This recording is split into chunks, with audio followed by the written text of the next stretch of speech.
Hey, everybody. Welcome back. It's another episode of the Spartan Shadows podcast. Quick reaction episode, I guess I should say. Obviously, I'm your host, Chris, and I've got my other host, Emmett, with me. Zach unfortunately couldn't make this one, but that's okay. We'll replace him with Emmett, who's back from his little hiatus from podcasts for a couple of days. And then we just wanted to give you our quick thoughts on the thrilling, I guess, 73-70 when Michigan State beats Ole Miss and moves on to the Elite Eight. That game will be Sunday against either Auburn or Michigan. They are currently playing, last I saw, according to Zach, who messaged me, 13-11 Auburn with 13 minutes left in the first half. So winner obviously plays us. That'll be Sunday afternoon or evening. And today, it was a tough one. Another slow, sludgy start. MSU got down big kind of early and had to kind of fight and claw to get their way back. And yeah, it finally took about halfway into the second half before they started really pulling back and making it a game, and then it provided a thrilling end, that's for sure. As I said, final score 73-70. Just some quick stats, then I'll toss it over to Emmett. MSU shot 50% from the field, 35% from three, which is great, 86.5% from free throws. Actually got out-rebounded in this game, which was not good. That was kind of one of our keys to where we thought MSU could exploit Ole Miss and really kind of beat them up on the boards,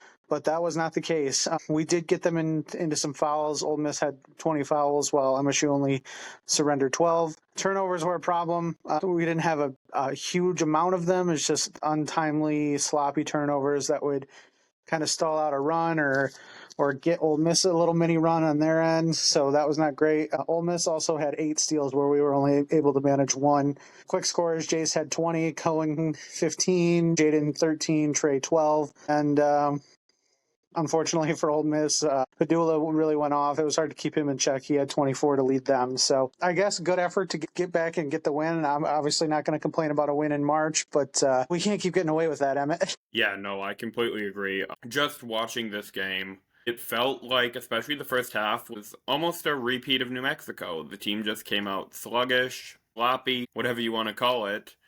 But this time, Jace Richardson was able to get in rhythm early after missing his first shot of the night, a free throw. Then Richardson was finally able to get it in gear. He was back to the prolific scorer we saw the last, well, all year, but especially the last month and a half or so when he's been in the starting lineup. Cohen Carr making his first career start, another 15-point outing. It's weird that you're able to start saying these things like another compared to where Cohen Carr was, especially at the beginning of the year. If you had told me Ole Miss would out-rebound MSU, I would definitely think that Ole Miss probably pulled away and won by 15, 20 points. So this was a weird game. The last 2 games, just quick stats off the top of my head here, Michigan State has drawn 40 fouls and only committed 22 or 24, one of them. Regardless, this was just a game where you, looking at it and looking at some of the box score, you would think that Ole Miss would have won,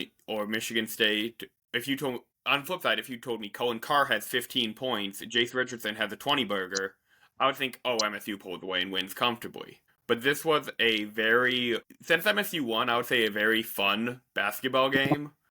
Yeah, I don't Also know want about to shout that. out Carson Cooper, 7 rebounds off the bench, 6 points. That is the 5-play we need, especially with Shimon Zapawa as did not play. Xavier Booker did not play, so maybe the rotation is shrinking again, and the rotation's down to 8. Personally, I still think Zapawa has positive minutes he can play for the Spartans. I just believe that he was not a good defensive matchup for Ole Miss today, especially with their quickness and their undersized bigs. I didn't like Zapawa heading into the game just because of that quickness. But Cohen Carr as a starter heading into the game, I believe we all found out about 15, 20 minutes pregame. That was a shock.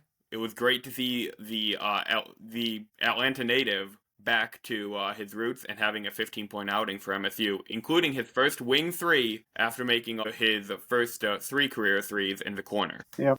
Yeah, and I thought Cohen was honestly one of the difference makers, and down the stretch, sure.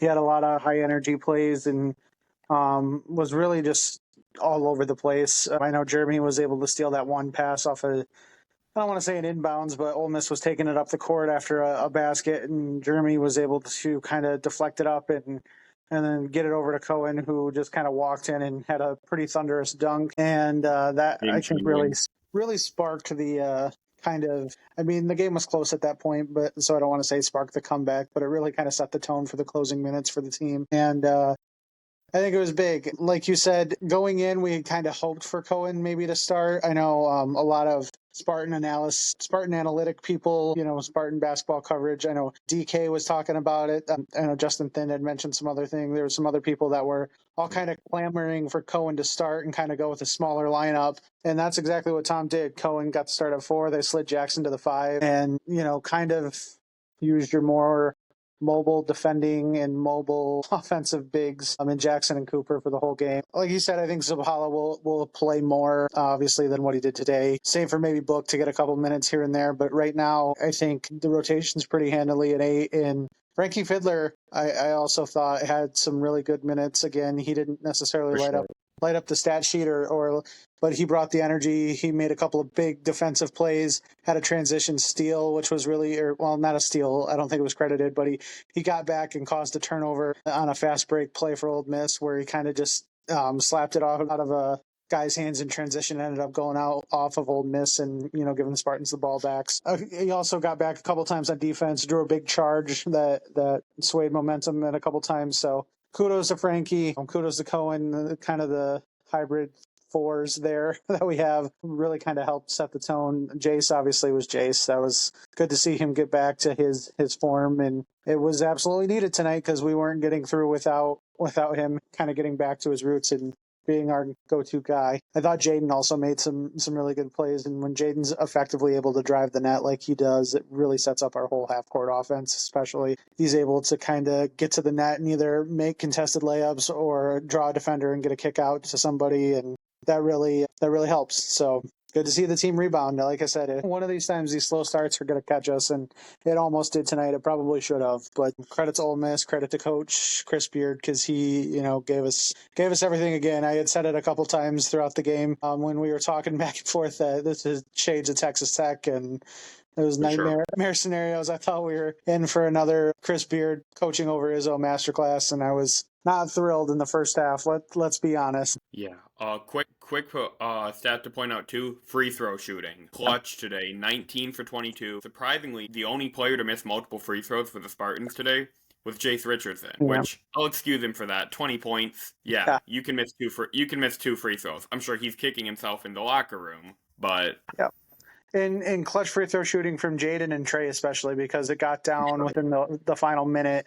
Then MSU was able to go up 2 or up 3 and had to go to the line to make some free throws to make a 2-possession game. And I went 4 for 4, 6 for 6. They didn't miss, which was reassuring because Jaden has kind of been struggling from the free throw line of late, and Trey had missed a couple of easy ones against New Mexico too. And so credit to them for going down the stretch and hitting them. Jeremy Fears had a couple of big free throws as well down the stretch. So that was good to see the free throw shooting get back to normal. Ole Miss shot well from free throws too. They shot 90%, but they just didn't get to the line a lot. So. And Carson Cooper also giving MSU the first lead of the game by making both of his free throws after MSU pushed it to bonus too. That's a crucial moment for momentum swings. Obviously, the final lead change when Cohen Carr dunked it will probably be looked at more highly, but you can't underrate that moment either, especially in this run to the Elite Eight. Yeah, we were joking amongst the three of us, and Zach said, could I get a Cohen Carr dunk to take the lead? And I said, best you can do is Carson Cooper free throws. That's what we got. But hey, we'll take the lead any way we can get it. So, but hey, like we said, win's a win, survive in advance. You got a chance now to go into Sunday and win the weekend and win yourself a trip to San Antonio in a Final Four, which is something I don't think any of us could imagine at the start of the year.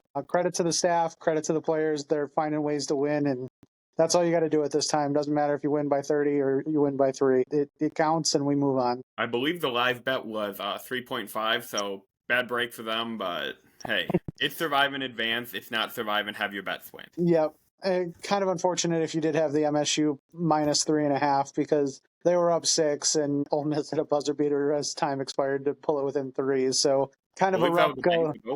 Right? Yeah, kind of a rough go, but hey, that's That's the world of sports gambling. But credit to the basketball team, much needed emotional boost after last night's hockey stunning loss. We didn't really get into that. We'll save that for the next full episode of the pod. Thankfully, we've got some good breaking hockey news, maybe on the recruiting front that might unfold over the next few days to help ease the pain of that upset loss. So Don't bring it up. We're celebrating today, yeah, Chris. We are yeah. celebrating today.